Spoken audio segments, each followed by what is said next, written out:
Hey friends, welcome back to my channel. My name is Taylor, and today's video I am going to be doing the mid-year book freakout tag. I actually did this one last year. I will leave that link down below, but I'm doing it again this year. This is just a really fun little tag to kind of look at the year in retrospective so far and then look at what I've accomplished, what I still need to accomplish come the end of 2020. So let's just get into it. The first question is the best book that you've read so far in 2020. I actually have 3 books for this, but the other 2 I can actually fit into other questions in this tag, so I'm going to pick the third one for this. This was actually a book that I just picked up on a whim, and I am so glad I did, and that is I Call Upon Thee by Anaya Alborn. This is a horror novella about a young woman who gets called back to her family home when tragedy strikes, and she has to confront that new tragedy and then a series of tragic events that happened at her home when she was small. This novella has pretty much all of my favorite horror tropes packed in there. You have strong sister relationships at the forefront of the story. It is set in the past, so there is a little bit of like 80s, 90s nostalgia in there. It's a haunted house story, and it also deals with Ouija boards as a main focus and like a main plot device of this novella. I absolutely loved it. I highly recommend the audiobook for this one. I listened to it and it was terrifying. I am harder to scare in books than I am in like movies or TV, but I will say I think audiobook is a wonderful way to go about it. I had the hair on the back of my neck standing up for a couple of scenes, and the narrator just does a wonderful job. It is a novella, but it does stand very well by itself. It doesn't feel unfinished or like I felt like I needed more information at the end of the story. I think it was like a 5-hour audiobook, and it was just absolutely perfect from beginning to end. It had a lot of creep factors in there, and the ending, it really sticks the ending as well, which can be hard to find in a lot of horror books. This is my first book by this author, but she does have a very extensive backlog, so I'm really excited to delve into her other work, and I think I've potentially found another like go-to horror author for me, so I'm looking forward to reading. I'd like to read at least a couple more of her books this year because this one was an absolute delight. Now, question number 2 is the best sequel that you've read so far in 2020, and I've not actually read a lot of series this year, or rather I have read a lot of series, but I've started new series. So the only actual series that I've continued on with this year so far is Monstrous, so I went ahead and just picked volume 2. This little character right here is my favorite, one of my favorites in the series. She's so plucky, it's so wonderful. This series is about a woman named Micah Halfwolf, and she is in the middle of this war between humans and arcanics and just otherworldly god type creatures. She's trying to figure out some mysteries in her past, some mysteries surrounding her mother. She's also pushed to the forefront of this war because she has a monster inside of her. This is a really good steampunk fantasy, Asian inspired. It has a wonderful semi-found family trope. They haven't gotten that far into the found family and when it comes to this issue in particular, but it's about a group of characters that have to kind of bond together, and some very prickly characters that don't normally care for anyone but themselves learning to care for other people. I just love that in a trope, so if you are interested in any of that, this is a wonderful graphic novel series, and I absolutely will be continuing on with it. I am caught up. I believe the 5th volume is coming out at the end of this year. We'll see if it still does, just because, you know, pandemic, so I'm looking forward to continuing on with this series this year. Question number 3 is a new release that you haven't read yet but you want to, and for that one I'm consulting my bullet journal to see my most anticipated releases for this year and the ones I haven't read yet. Looking at this right now, it looks like Josh Malerman came out with his sequel to Bird Box. My bullet journal says May 19th. I don't know if that's been changed because, I mean, as we all know, a bunch of release dates have kind of been moved around and changed because of issues relating to COVID. So I actually have not heard anything about that, and I kind of forgot it was coming out this year. So I'm gonna do a quick Google search real fast for us. Let's see, it's called Malorie. It's supposed to come out May 19th. Okay, so according to Goodreads, it did get changed, so it's July 21st now. So that makes me feel a little bit better. I kind of forgot that that was coming out this year, so I am looking forward to reading Malorie. I absolutely loved Bird Box. I didn't really care for the movie so much as the book, just because a lot of the things that I loved about the book I don't think is possible to do in a movie, but that's okay. The movie was still pretty good, and I'm really intrigued. I really loved Bird Box. I didn't want a sequel, but I'm here for it, if that makes sense. Like, I think it concludes very well on its own. I didn't mind the ending. I tend to really enjoy open-ended endings, but I am also intrigued to see where it goes from here. And I'm kind of interested to see if it plays more off of the movie Bird Box, because there were some differences in the book. So, and then question number 4 is kind of similar to number 3, but it's your most anticipated release for the second half of the year. So I already talked about Malorie, but another one that I'm really looking forward to is Burn Our Bodies Down by Rory Power. This comes out July 7th, and this is from the author of Wilder Girls, and it is about a girl whose past has always been a mystery until she decides to return to her mother's hometown, where history has a tendency to repeat itself. So it does kind of sound like a thriller with some paranormal elements, which I am all about. I still haven't gotten to Wilder Girls, and I really want to. That's one of my most anticipated reads of last year, and you know, it's one of those that just the timing was never right. Like whenever I'd get it from Libby, my audiobook app, I just would have so many other things that I was in the middle of, and then I'd have to get back on the wait list. So I haven't read that. I feel like I'm going to love it, and this one sounds really good as well, so I am excited for that. I'm also really excited for The Burning God by R.F. Kuang. That's supposed to come out November 19th, and that is the 3rd book in the Poppy War series. The next prompt is number 5, your biggest disappointment of this year so far. And boy, let me tell you that I hate that I am answering this book for this prompt, because this was one of my most anticipated release. This is a discussion for another video, but I don't think I am going to be doing an anticipated releases like list for next year, just because I've tended to notice I've read 6 books this year that I've put on my most anticipated releases, and I've only really enjoyed one of them. So I think I'm just gonna quit with the list, because I think a large part is because I'm hyping these books up too much. So with that being said, this was one of my most anticipated releases. I've been waiting for it since it was announced on Goodreads. I have loved everything else this author has put out. I even hyped this book up massively in my last video, saying that this was going to be wonderful and probably one of my favorite reads of the year. So moment of silence for that clownery. But my biggest disappointment this year goes to Home Before Dark by Riley Sager. It wasn't a bad book. It was just a very mediocre, middle of the road book, which is why it was so disappointing, because previously Riley Sager, all of his other books have knocked it out of the park for me. I have absolutely loved them, loved everything about them. I think they're thrillers that you can reread and have a high reread value and still enjoy them, which is big for thrillers for me. This one also has some of my favorite tropes in it. Like I mentioned before in this video, I love a good haunted house story. This was that. This gave off major Haunting of Hill House, the TV show vibes, and also Amityville horror vibes. And it also had a trope of a book within a book, because you were going back and forth between Maggie's point of view as she's renovating this house, and then her father wrote a memoir about what happened in this book. So I was really loving this, and I did finish this in 2 days. I think that this is a very readable book. Like all of Riley Sager's books, it really pulls you in, and I was really enjoying it until I really wasn't. The ending in this one is just bad, and it's a disappointment.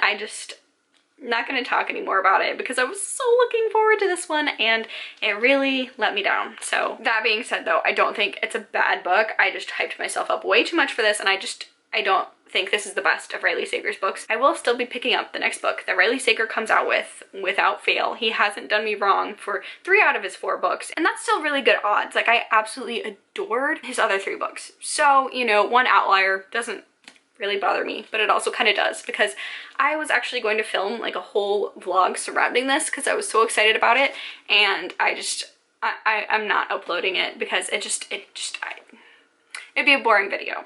Let's just say that, because it's not the best of his books. So there's that. And then the next prompt is the biggest surprise of this year. And for that one, I am going with House of Earth and Blood, Crescent City book number 1 by Sarah J. Maas. I wasn't even planning on reading this one, but right before all of this COVID stuff happened. So when me and my fiance went to the grocery store, it was actually Target, before everything shut down, and like there started being restrictions on things and everything like that, we kind of saw people stocking up, going crazy. And at that point, you know, none of us really knew how long this was going to last, how long quarantine was going to last, how long self-isolation was going to last, just like a lot of unknowns. And I'd been put off my job as a furlough just because we couldn't operate, and I just felt like I needed some tangible things to get me through this quarantine, because when I am at home, I much greatly prefer reading physical books rather than audiobooks. Audiobooks were something that I listened to for like cleaning or for my commute. I saw this. It had been hyped up on BookTube. It's 800 pages, so I figured this would be really good escapist reading. A very dense, thick, steamy fantasy. So I picked it up, and I really enjoyed it. I'm going to continue on with this series. The one good thing to come out of this situation is that I never would have picked this book up had we not been going to Target and seeing all these people with like 3 carts of like water bottles and canned goods and all of that, and realizing maybe we should just pick up some things for ourselves to kind of get through this quarantine self-isolation situation. So this is a very big surprise. I'm not going to talk about it a lot because I feel like everyone kind of knows about Crescent City and Sarah J Maas if you're on BookTube. It was really good, and I will be continuing on with the rest of the series. The next question is your favorite new author, a debut author or a new to you author, and for that one I'm going with R.F. Kuang. She wrote The Poppy War. She's also written The Dragon Republic. Her 3rd book is coming out hopefully this year. I absolutely love this book. This is one of the books that I was talking about previously. That is one of my favorite books of the year. It is a very grim, dark adult fantasy. I think that's important because there are a lot of gruesome things and trigger warnings, and it's a very adult book. So keep that in mind when going into it. Possibly look that stuff up. There is a scene in here that very much parallels the rape of Nanking. So if you've read about that in history, a scene very similar to that and probably inspired by that is in here, and it's very graphic. This is a war fantasy. It is a story about war. Rin is a peasant woman, and she, against all odds, studies and gets into this prestigious school that normally poor people are kind of excluded from because they don't have the resources to study and get tutors and get prepared enough to take the exams. But she gets into this school, she trains to become a warrior for her country, and it's pretty much evenly split. The first half is her in that school setting, and then the second half is her in that war setting, kind of applying what she learned in the school, and I love it. Rin is such a fun main character for me to read. She's so angsty and impulsive, and she makes bad decisions a lot of the time. She's just so wonderfully unlikable a lot of the times that I just really enjoy reading about her. I love an unlikable protagonist, especially because I feel like she's going to have to confront these situations that she is in front of, but sometimes she also causes things to get a whole lot worse. So I absolutely love this one. The only reason that I haven't already picked up and devoured The Dragon Republic is because I'm trying to wait until the 3rd one to pick that one up, but I just love it. And then also I follow R.F. Kuang on Twitter, and she's just a wonderful person, at least so it seems. Obviously, like, I don't know her personally, but just from that, she just seems like a wonderful person. And I believe The Poppy War was her debut, so this does work on multiple levels. So this is her debut, and this was also the first book that I read by her, so that is definitely another of my favorite books of this year. Number 8 is my newest fictional crush, and that's always a hard one for me because I tend to like books with really unlikable main characters. So while I like reading about the characters, it's not like I'd want to date any of them or have their unhealthy-ish in my life. So, and that probably sounds like a cop-out, but I've just never been one for book boyfriends or girlfriends. So let's just end with all my faves are problematic and need to go to therapy before I consider even in my mind dating any of them. So yeah, moving on to the next one. Your newest favorite character. Probably have to say Rin. I love her. I love that she's a protagonist in a fantasy series that doesn't always do the right thing. She's kind of a chosen one, but she's kind of not. And even if she is the chosen one, she doesn't then automatically always make the right decisions or even necessarily the good decisions, because, you know, real life is more nuanced than good or evil. And when you want to do what's right, and sometimes you can be a little bit vengeful and you just want to burn everything down to the ground, she just goes and does it. She's a teenager, so her thinking process is not all the way evolved, and I love it. I just love a good old, like, vigilante sort of trope. Like, in this one, she's very much like an anti-hero. She's not exactly even a hero, and I just love that she's just unapologetically herself. She fights for herself, and she is just so selfish in a good way. Like, she knows what she wants to do in her life and what she has to do to make it happen, and she will do whatever she can to achieve her own goals. And that is something that we love to see. Hopefully, as the series goes on, she learns kind of how to do it in a more healthy and a more productive and just a better way, but I just love to see it. I love her. I love her.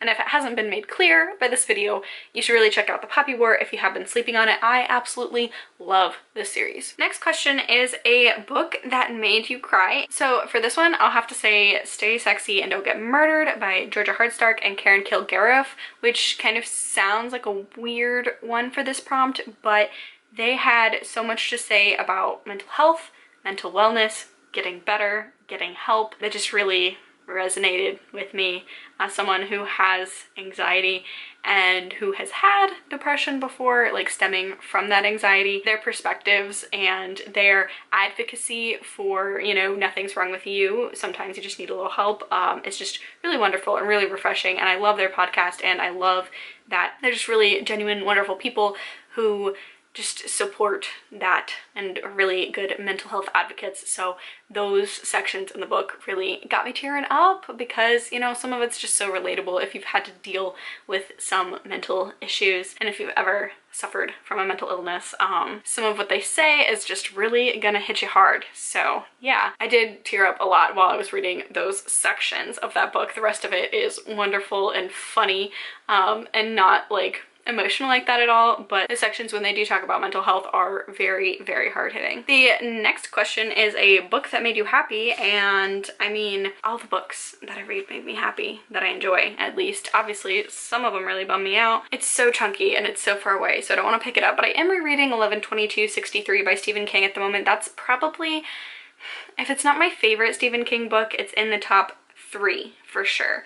So that book really makes me happy, and I am rereading it this month just because I needed like a good solid reread that I knew was going to be a book that I really enjoyed. So that book's really making me happy at the moment. I reread The Great Gatsby in April. That also really made me happy. That's one of my favorite classics, and that's a book that is just so sentimental and nostalgic for me and just has a lot of significance behind it. So yeah, those are 2 books that are making me happy at the moment. Number 12 is the most beautiful book that you've bought so far this year or received, and for that one I am going with The Southern Book Club's Guide to Slaying Vampires. This is one, this is also one of the best books that I've read so far in 2020. I absolutely love the cover. I think it's perfection. Like all of Grady Hendrix's books, the whole packaging and design of the books are so beautiful and just such a production, and I love it. So I don't know like the technical term for like the vibes this gives me, but it is very vintage, like Southern deco, I don't know, something like that aesthetic. And then when you open it up, it's got like a public library stamp on it from the town of Mount Pleasant where this takes place in. So that's really gorgeous as well. You've got some peach end covers. You've got this title page as well that gives you all of the 90s vibes. And then you also have chapter dividers where a lot of them are very influential books in like the true crime community, like Helter Skelter or In Cold Blood, The Stranger Beside Me, stuff like that. So this is one of my favorite reads of this year, and also just a very, very gorgeous book that I'm so happy to have on my shelves. And the last prompt is, what books do you need to read by the end of the year? And my goodness, that's a lot of them. I do have to say, probably on my immediate TBR, a series that I keep putting off and really want to read is The Bone Season by Samantha Shannon. Last year, Prairie the Orange Tree was one of my favorite books of the whole entire year, and it's actually the only thing I've ever read by Samantha Shannon, so I loved that book so much. I feel like I'm also really gonna love this series, so I'm excited to delve into it. I have been wanting to read this for a while now. And then going off of like The Poppy War, I do want to read The Dragon Republic.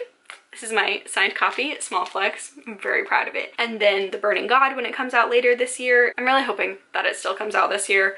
And then just kind of going through some of my top 20 books to read in 2020 that I still want to read.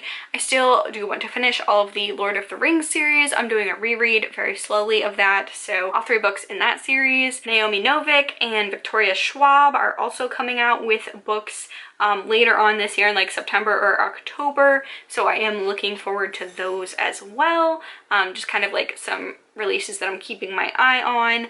And then Lauren Bucas as well is coming out with a book on July 28th that I'm looking forward to. So yeah, and then as well as just like all of the books that I own physically, I would like to have read by the end of the year, just because I'm really trying not to have a huge backlog of books that I own but haven't read. So yeah, that brings us to the end of this tag. I will leave the prompts down below for you guys to answer them if you would like to. It's a fun tag, so I highly encourage it. If you do, leave a comment down below and I'll check out your video. If you liked this video, please give it a like, subscribe, all that good stuff. I will catch y'all in my next video. Bye!